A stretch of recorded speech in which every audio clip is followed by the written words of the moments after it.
estamos vivendo um momento histórico. Isso é apocalíptico, não? É apocalipse, escatologia, né?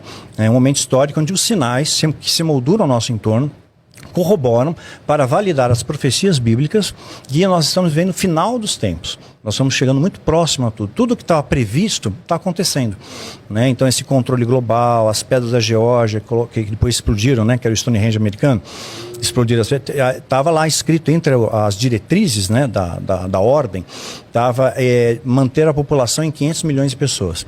Então tem que baixar a população, tem gente demais no mundo. Se você estudar a Agenda 2030, por exemplo... 500 milhões? 500 milhões, 2 vezes e meia a população do Brasil, né? Mais ou menos. Hoje estamos em 8 bilhões. Então a ordem agora é essa? Teria que morrer, porque é mais fácil controlar.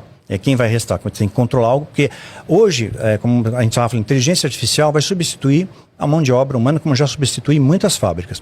Então vai ficar muito mais gente desempregada. Vai precisar de uma receita. Aí favorece mais ainda o grande reset. Não só isso, ela pode perder seu CPF, pode perder seus direitos, né? Quem determina quem sobra?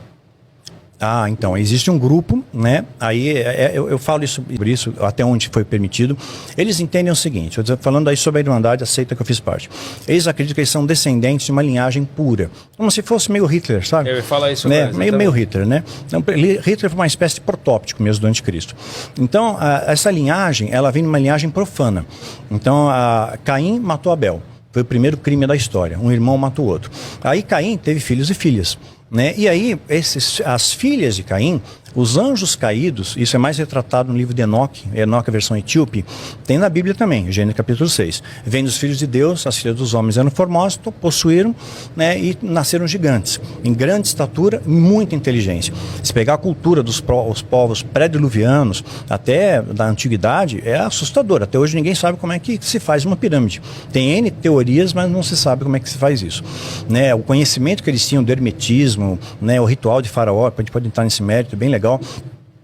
Era muito grande que eles tinham. Então alguém ensinou eles aquilo, né? Então esses anjos caídos, segundo o livro de Enoque, a versão etípica, que foi rejeitado, é apócrifo, né? É pseudepígrafo, porque não pode saber sobre isso. Então a igreja censurou esse livro é um livro censurado. Na época da Inquisição, se você fosse capturado e tivesse o livro de Enoque, ou tivesse copiando ele, você ia para o Tribunal do Santo Ofício, ia morrer. Você não podia nem ter o livro na mão, né? Se pegasse na sua biblioteca, na sua casa, ou uma cópia, um papel, qualquer coisa que reportasse, você... Mais uma semelhança de Hitler, né? A semelhança de Hitler. Então eles se consideram assim. Aí esses anjos caídos tiveram relações com nasceu os Néfilins, né? Que são aqueles frutos da queda. Com o passar dos anos, mesmo pós a era diluviana, né, Deus destruiu toda aquela galera, né, aqueles gigantes, mas eles continuaram fazendo as mesmas coisas, os mesmos rituais, né, o mesmo modus operandi. Então é algo chamado precedente bíblico. Algo continuou acontecendo e continuam existindo gigantes pós o dilúvio, como o gigante Golias que enfrentou Davi, por exemplo.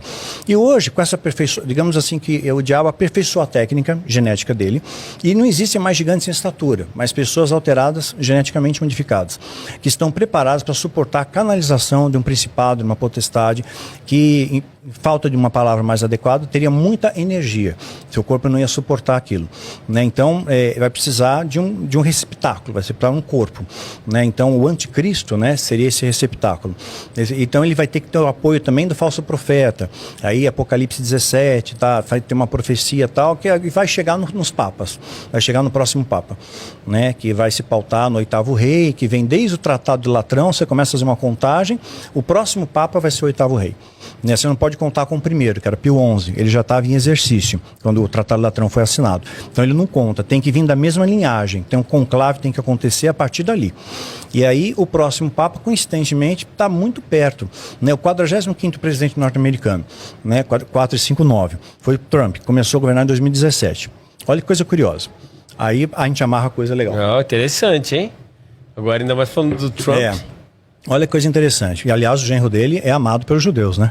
Assim, ele conseguiu coisas incríveis. E já começando a falar de tratados de paz. Aí eu escutei, mandaram para mim uma matéria de um sheik aí falando que tem um interesse em estabelecer paz com ali Israel. Na faixa de Gaza, ele vai ficar tudo bem? Estão tentando articular isso, né? Tentando articular isso. Esse só que statement seu é bom, hein? Só que é perigoso isso, é perigoso. Porque, tá assim, a única maneira dos judeus terem de reconstruir o terceiro templo, né? Ele está num local que não foi definido pela ONU, né? Está fora do território de Israel, né?